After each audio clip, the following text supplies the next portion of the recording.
Mesdames et messieurs, bonsoir. Merci de rester encore fidèles au programme de SSB TV. Bienvenue à ce nouveau numéro de votre émission religieuse chrétienne catholique qu'on appelle Aux sources de la Bible, que j'ai l'immense plaisir de présenter avec mon ami, mon frère Alfred Dimba Mané. Comme vous le savez, l'injonction qui nous a été donnée par le Christ est la suivante: aller dans toutes les nations, proclamer l'évangile, baptiser les gens au nom du Père et du Fils et du Saint-Esprit. Conscient de cette parole importante, nous avons jugé nécessaire de mettre en place cette émission pour essayer de comprendre les tenants et les aboutissants de la Bible, pour essayer de comprendre également tout ce qui concerne l'Église. Mon ami, bonsoir. Bonsoir mon frère. Alors je vous laisse le temps de répondre, de saluer aux internautes, aux téléspectateurs qui nous regardent. Bonsoir, chers téléspectateurs de la télé SSTV. Et nous vous remercions aussi d'avoir été vraiment patients et de nous suivre sur cette nouvelle télé qui fait la différence. Pour cette émission, c'est le premier numéro, émission catholique chrétienne intitulée Aux sources de la Bible, que moi et mon frère, nous avons le plaisir vraiment de vous présenter et de vivre avec vous ce moment de plaisir. Ok, merci Rafet. Alors pour ce nouveau numéro, comme je l'ai évoqué tantôt, nous allons essayer de parler de l'évangile selon Saint Jean, le chapitre 1er, qu'on appelle également le prologue. Et dans cet évangile, on comprend que cet évangile semble être riche. Cet évangile est riche dans la mesure où c'est Saint Jean qui parle, et on sait que Saint Jean était tellement proche de Jésus. C'est lui-même qu'on appelle le théologien même de l'Église, dans la mesure où il s'intéresse souvent au caractère spirituel du Verbe de Dieu, en l'occurrence Jésus-Christ. Alors, que vous inspire cet évangile? Quand vous l'avez lu, qu'est-ce que vous avez trouvé comme source, comme fruit de méditation? Cet évangile m'inspire vraiment une personne qui médite, une personne qui contemple, une personne qui ne lit pas la Bible comme un roman, une personne qui connaît vraiment de celui pour qui il parle. Parce que souvent on a tendance à parler pour les personnes, mais on ne sait pas vraiment pour qui on parle, de qui on parle.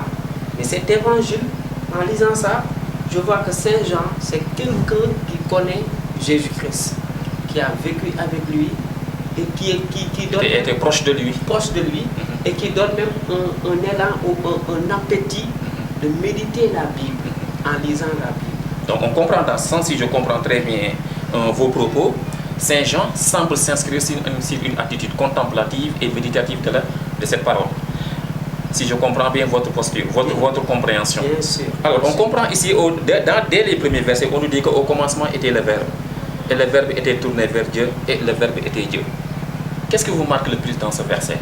Le verset premier. Le verset premier, quand il dit au commencement était le Verbe. Et le Verbe avec V majuscule, hein, avec pour préciser. des majuscules, bien préciser, avec des majuscules, le Verbe avec des majuscules. V majuscule. Le Verbe était avec Dieu, il était déjà au commencement. Ça dit que là, il veut nous montrer que depuis le commencement, le Verbe était avec Dieu, parce qu'il est la parole de Dieu. Parce que quand une personne parle, par exemple Maxime a parlé, on sait que c'est Maxime qui a parlé, la parole de Maxime. Donc c'est ça. Donc on peut dire que ce verbe dont vous faites allusion, cette parole de Dieu, elle est créatrice. Bien sûr. En même temps, elle est sanctificatrice. Bien sûr. Parce qu'on verra que quand on approfondit la réflexion dans l'évangile selon Saint Jean au chapitre 15, verset 3, Jésus dit à ses disciples: maintenant vous êtes purs à cause de la parole que vous avez reçue. Donc dans ce sens, on pourrait dire que cette parole de Dieu que nous avons reçue, elle purifie nos âmes, elle purifie nos cœurs, mais aussi elle nous sanctifie totalement. Deuxième constat également, toujours pour rebondir dans le même sens que le point que vous avez évoqué, si nous lisions très bien l'évangile selon Saint Jean au chapitre 2, communément appelé les noces de Cana, quand le vin ayant manqué, la mère de l'église, Marie, est allée voir Jésus. Quand elle est voir Jésus, elle lui a dit qu'ils n'ont plus de vin. Mais la réponse que le Fils a donnée, c'est-à-dire Jésus-Christ, semble être insolite. Je dis bien semble être insolite. Mais Marie est retournée voir les invités pour leur dire: faites tout ce qu'il vous dira. Alors ce qui m'a beaucoup plus séduit dans cet évangile selon Saint Jean chapitre 2, quand Jésus est venu s'adresser aux invités, il leur a dit: remplissez les canaries. Quand ils ont rempli les canaries, il y avait 6 jarres de canaries, 6 canaries. Quand ils ont rempli les canaries, ils ont rempli de l'eau certainement. Mais quand ils ont goûté, ils ont trouvé que ils n'ont pas goûté de l'eau, mais ils ont goûté du vin.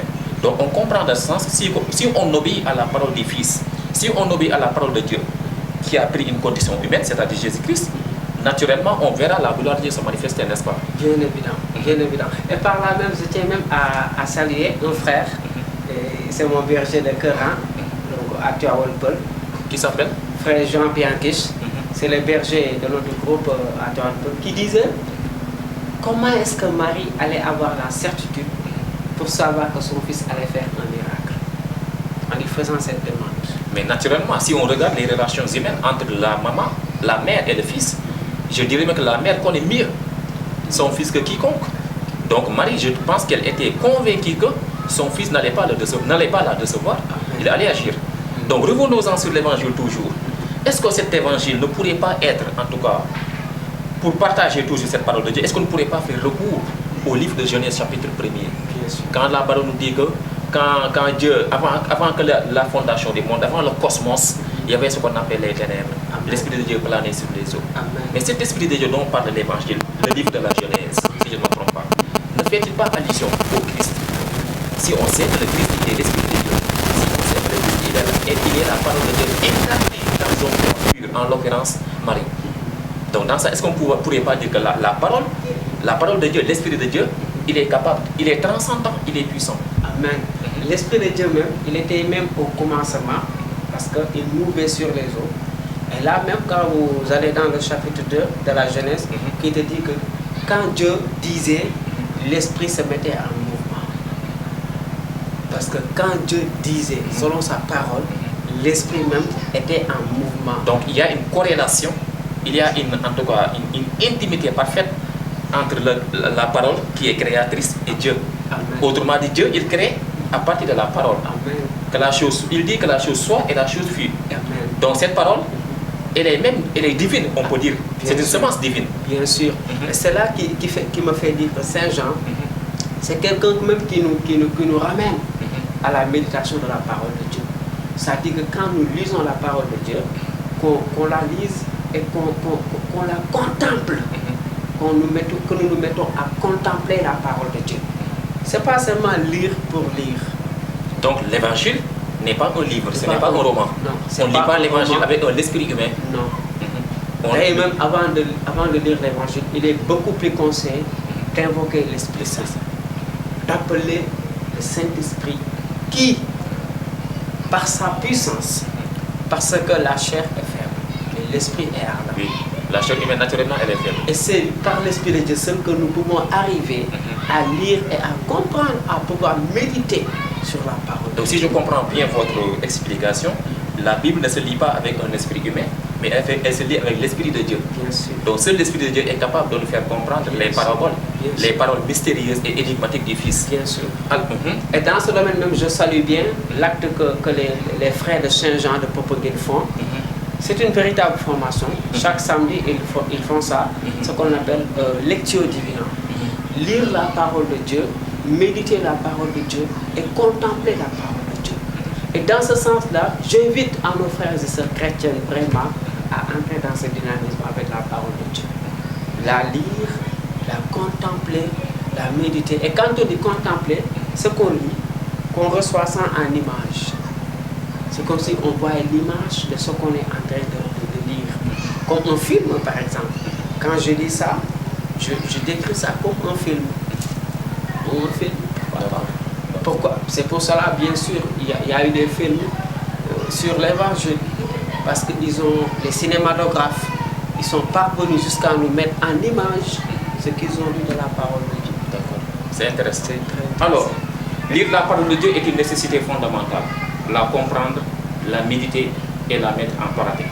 D'ailleurs, Saint Paul disait, annoncer l'évangile, ce n'est pas un titre de gloire, mais c'est une nécessité qui m'impose.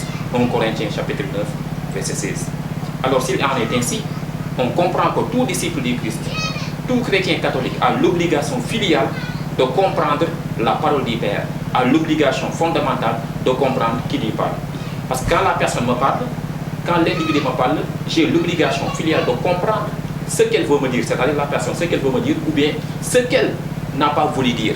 Dans ce sens, le chrétien catholique est celui non seulement qui lit la Bible, mais qui s'efforce de la comprendre, qui s'efforce de la mettre en pratique, mais aussi de la transmettre.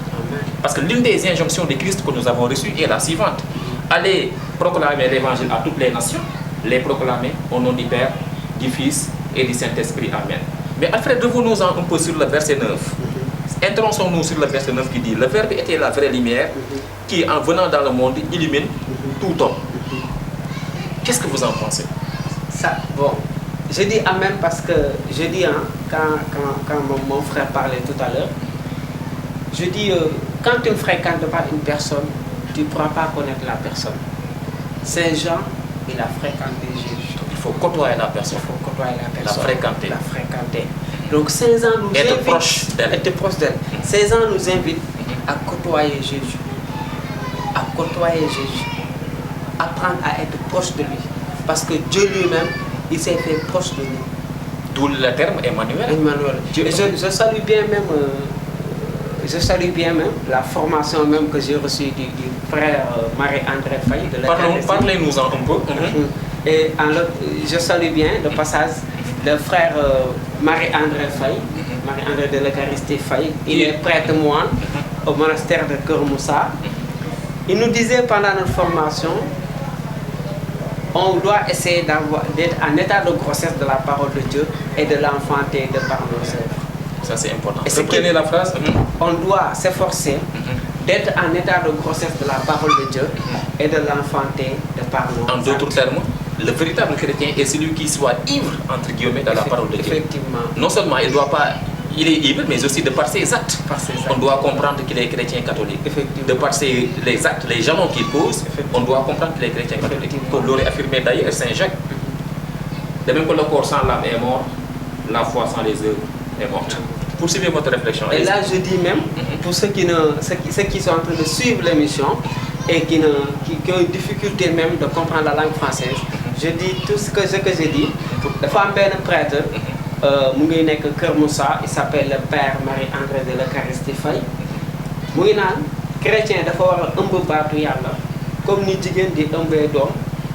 Jigéen dina ëmb pendant 9 mois mu accoucher. Chrétien dafa war a ëmb baatu yàlla di ko accoucher ci ay jëfam. Léegi yow lu nga xamante ni doo ko fréquenter mënul nekk. mënoo koo xam tamit. mënoo koo xam.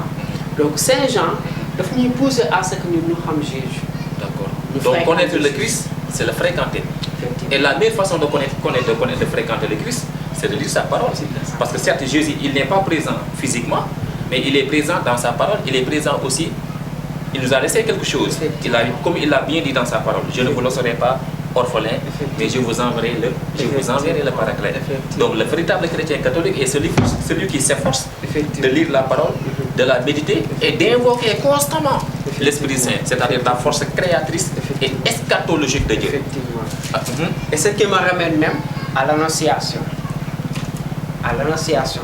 Quand l'ange Gabriel est apparu à la Vierge Marie, il lui a juste parlé.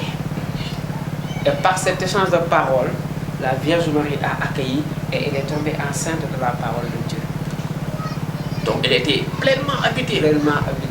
Et quand l'ange était apparu à la Vierge, l'ange est venu même sous une force humaine, et divine. Parce que là, pour ne pas faire peur à la Vierge Marie, l'ange a pris une condition humaine pour la lumière. Et la Vierge Marie, en voyant ça, elle a su que je vois une personne qui vient du divin. Et quand l'ange lui parlait, l'ange a utilisé le langage même de la Vierge Marie. Disons un langage courant. Accessible, compréhensible. Si par exemple Maman Marie était majeure, l'ange allait lui parler en majeure. Donc il fallait que la communication soit facile pour qu'il y ait compréhension du message divin. Et par là, je lance un message en disant à nos téléspectateurs que aux sources de la Bible n'est pas seulement là pour la langue française. Toutes les langues sont vraiment les bienvenus. Que vous soyez Wolof, Sérère, vous êtes les bienvenus. Parce que ce n'est pas pour rien qu'on ait des langues. Nous pour l'un, nous avons des langues. Cette diversité de langues. Aux sources de la Bible, Wolof bi boo ñëwee Wolof la. Donc préparez-vous. C'est un moment de partage pour tous nos téléspectateurs. C'est un moment de partage.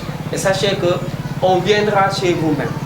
Pour nous sortir, même si vous avez le problème de vous déplacer, vous avez déplacer pour nous, au source de la Bible, nous faire soit 5 heures ou la paroisse, nous sommes parce que le petit va y aller bien avec Django catholique. Ça c'est important. Bon, comme il vient de le dire, hein, comme nous l'avons évoqué tout à l'heure, nous avons essayé de partager, de comprendre réellement ce qu'est réellement ce prologue de Saint Jean. Alors, comme il l'a dit dans sa parole, dans ses explications, lire l'évangile, c'est une nécessité fondamentale. Ça nous concerne, nous tous qui sommes chrétiens catholiques. Alors, tout baptisé a le devoir, a la mission d'évangéliser. Or, on ne peut pas évangéliser quelque chose que l'on ne maîtrise pas. On ne peut pas évangéliser quelque chose qu'on ne comprenne pas, c'est impossible. C'est pourquoi il est important d'aller à la quête, d'aller en profondeur de la parole de Dieu. D'ailleurs, Saint Jérôme disait, je cite, « Ignorer les Écritures, c'est ignorer Jésus-Christ. Et ignorer Jésus-Christ, c'est ignorer Dieu. » Pourquoi? Parce que Jésus, il est l'image visible du Père invisible, comme l'aurait dit l'Évangile. Colossiens, chapitre 1er, verset 15. Alors, dans la même perspective de parler de cette parole de Dieu, on comprend souvent que les pharisiens avaient du mal à comprendre ou bien à accepter que Dieu prenne une condition humaine pour venir s'approcher d'eux. Parce que si on décompose le terme pharisien, ça signifie séparer. Quelqu'un qui s'éloigne des pécheurs. D'ailleurs, ça corrobore d'ailleurs l'évangile d'aujourd'hui que l'Église a médité. Saint Matthieu, aujourd'hui nous célébrons, nous fêtons en tout cas Saint Matthieu. On comprend que Saint Matthieu a été appelé, a été trouvé même dans son lieu de travail, il a été appelé par Jésus-Christ, il lui dit « suis-moi ». Mais le problème en est que les pharisiens ont répliqué quand ils ont vu Jésus en tout cas manger avec les hommes injustes, avec les pécheurs. Mais la réponse que Jésus a faite aux pharisiens me semble importante. Il leur a dit, ce ne sont pas ceux qui se portent bien qui ont besoin de médecin, mais les malades. Mais cette maladie, est-ce que réellement elle est physique? Ça me fait rire toujours parce que Jésus, on l'entend toujours dire aux pharisiens, hypocrites que vous êtes. Hypocrites que vous êtes. C'est-à-dire que les pharisiens, eux, ils se croient qu'ils n'ont pas de maladie. Ils se croient purs. Ils se croient purs. Sans péché. Sans détour. Sans détour. Ils se croient être nickel, net. Au-dessus des gens. Nit ku yaakaar ni yow da nga nekk ci kaw ñëpp mooy li may faral di wax ni évitons de vivre dans l'autocréation. Maanaam ñu yaakaar ni ñun ñoo sàkk suñu bopp amul kenn ku ñu sàkk. Doomu aadama mënoo dara. Doomu aadama doo dara. Wala yàlla sàkkul sàkkoo sa. C'est dans ce sens que vous disiez tout à l'heure que la chair humaine elle est faible, comme l'aurait dit Jésus. Mais j'ai prié pour ne pas entrer en tentation. L'esprit est ardent, mais la chair est faible. Et dans ce même lancé, d'ailleurs, bon, il y a des gens qui Dieu leur a donné la grâce. C'est un jour où Dieu a donné ça. Je fais un témoignage. J'ai vu une femme, elle a vécu son agonie pendant une semaine sans ça. Et nous nous disons que nous pendant une semaine. Sans qu'elle s'en aperçoive. C'était tout. C'était tout. Et cette personne-là, vraiment, ça m'a marqué cela. M'a marqué. Donc, ce qu'on a dit, toujours, il faut que vous voyez ça. Le Jésus va voir. D'accord. Alors, c'était pour faire une digression un peu sur la parole que nous avons, l'Église a médité aujourd'hui, tirée de l'Évangile selon Saint Matthieu au chapitre 9. C'est dans ce sens que je disais d'ailleurs qu'aujourd'hui l'Église fête Saint Matthieu. Saint Matthieu qui était un collecteur d'impôts. Mais il y a un autre enseignement qu'on puisse tirer à travers cette invitation, cet appel. Parce que Jésus a dit à Matthieu, suis-moi. Or, suivre quelqu'un, c'est changer de chemin. Donc, il l'a trouvé en tant que collecteur d'impôts. Bon, ce n'est pas pour être vulgaire, mais on sait que si on contextualise le verset, les collecteurs d'impôts avaient une attitude, en tout cas, une attitude qui méritait d'être blâmée. Parce qu'ils ne pratiquaient pas la justice. Parce que dire que quelqu'un est un collecteur d'impôts, c'est quelqu'un qui fréquente, qui travaille sur l'argent. Donc dans ce sens, est-ce qu'on pourrait pas dire que Jésus a transformé la vie de Matthieu comme il l'a fait avec tant d'autres personnes? Et quand tu lui disais suis-moi, elle lui a simplement dit suis-moi. Matthieu sait le dire, pour le suivre. Sans pour autant qu'il comprenne. Sans pour autant. Comme l'aurait fait Abraham. De même vouloir comprendre. La direction. Ou l'horizon vers lequel on va le mener. Top pour moi, moi je me top là.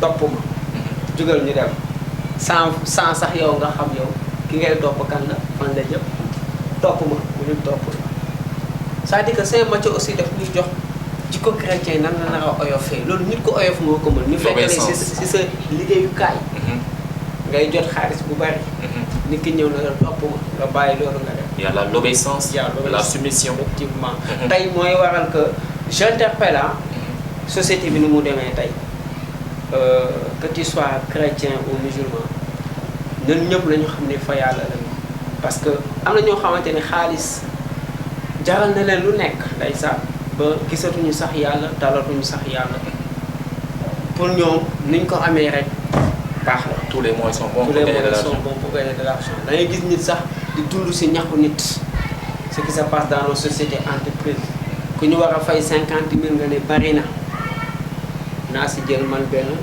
20 000 wala benn 15 000 yaa ngi lekk si ñaxu jàmbur.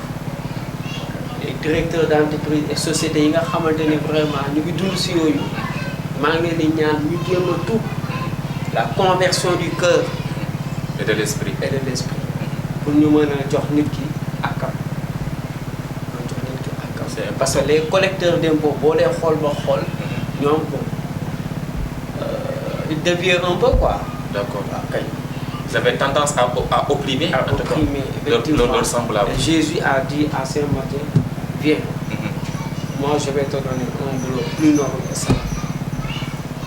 Viens sur moi signifie également changement de mission. Changement de comportement. D'où la conversion totale qui anime les trois parties de l'homme, qui anime l'homme. L'esprit, l'âme et le corps. Donc Saint Matthieu va changer de vie. Il va changer d'horizon. Il va changer de perspective en suivant le Christ. Or, on sait que le Christ, il est l'oncle de Dieu, la parole de Dieu.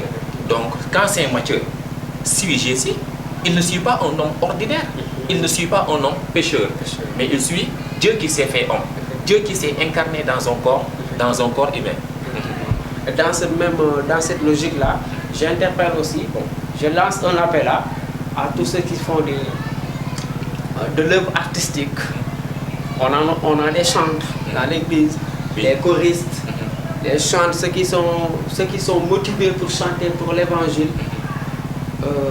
N'y allez pas avec un esprit corrompu. Bon, tel chemin peut me donner la belle vie, tel chemin peut me donner la belle vie. Allez-y avec la parole de Dieu. Parce que c'est avec... Donc soyons éclairés, guidés par la parole de Dieu. Effectivement. Et c'est par ainsi seulement que nous pourrons gagner notre vocation. Alors, chers téléspectateurs, je pense que le partage a été intéressant. Tous les points que nous avons eu à évoquer, en tout cas, vous ont plu. Prions que cette parole que nous avons lue, cette parole que nous avons partagée avec vous, puisse porter de la semence divine dans nos esprits et dans nos cœurs. Comme l'aurait affirmé mon ami tout à l'heure, seule la parole de Dieu peut transformer la vie d'un chrétien catholique. Seule la parole de Dieu, seule la lecture, la fréquentation assidue de la parole de Dieu peut changer notre vie. Sans la parole de Dieu, nous sommes morts, nous sommes faibles comme des fouets. Alors, Alfred, votre dernier mot, s'il vous plaît. Comme dit toujours, Nico baat bi di waxee wax ma kan ngay fréquenter ma wax la. yow yaay kan. Et comme on dit, l'individu est déterminé par la société. Tu fréquentes qui? Seul celui qui fréquente, tu détermineras ta vie. Fréquentons la parole de Dieu, ainsi notre vie sera déterminée par la parole. Notre secours est dans le nom du Seigneur. Qui a fait le ciel et la terre. Notre secours est dans le nom du Seigneur. Qui a fait le ciel et la terre. Notre secours est dans le nom du Seigneur. Qui a fait le ciel et la terre. Merci, chers téléspectateurs. Nous vous donnons rendez-vous la semaine prochaine pour un autre numéro de votre émission aux sources de la Bible.